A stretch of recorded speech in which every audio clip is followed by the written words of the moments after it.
Bonjour tout le monde, alors je vous avais fait le suivi d'un abri en palette au bout d'un an. Maintenant je vais vous faire le suivi au bout de 2 ans. C'est parti.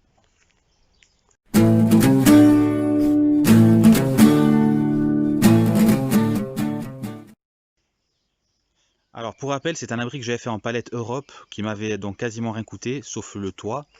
Et j'avais fait une vidéo diaporama sur la construction de ça. Et j'avais fait le chalet sur le même modèle. Alors donc, comme j'avais dit dans la vidéo d'un an, on m'avait prédit donc qu'il allait pourrir, qu'il allait moisir, enfin tout ce que vous voulez. Eh ben, il n'en est rien du tout. On va voir ensemble, on va commencer. J'ai pris un petit bâton, je vais taper un peu. Comme ça, on entend si le bois, vous savez, si ça sonne creux ou pas. Donc là, donc écoutez, voilà, on voit qu'il est très sain. On va aller voir carrément dessous. Je vais essayer de vous montrer le dessous. Alors, c'est aussi costaud. Je vous refais toujours le même truc, mais on va essayer d'aller voir dessous.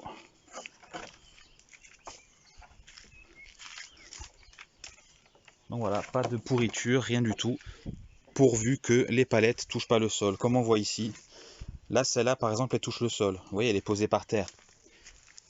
Voilà, c'est une palette qui est posée par terre. Et malgré tout, vous voyez, ça prend l'eau tout le temps, elle est exposée donc à tout, à la terre, à l'eau. Et ben, le traitement haute température qui est fait sur les palettes, en fait, elles passent dans un four. Elles sont chauffées à je sais plus combien.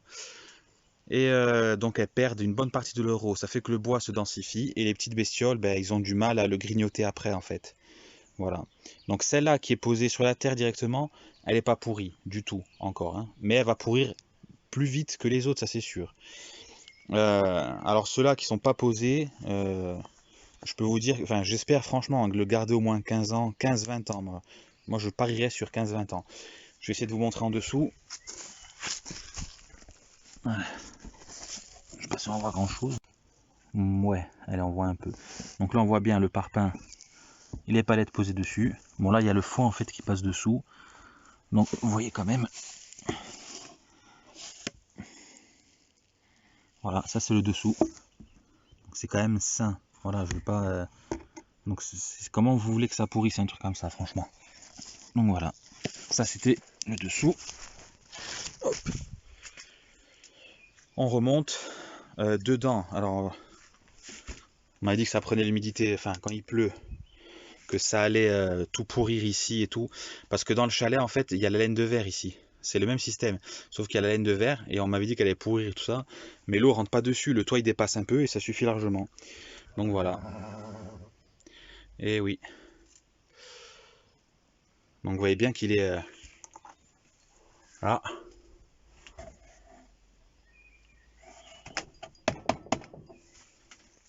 voilà, c'est du costaud.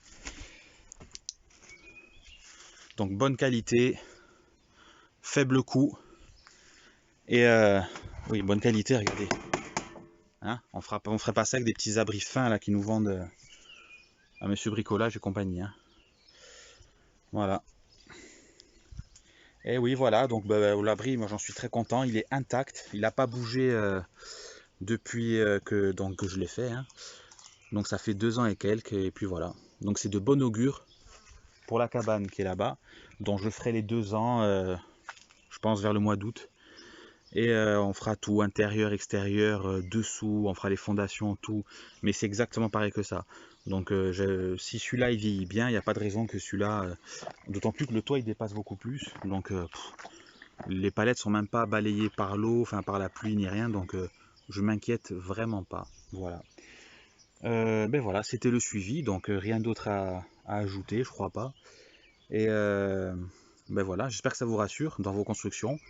Et je vous dis à bientôt pour la prochaine vidéo. Salut!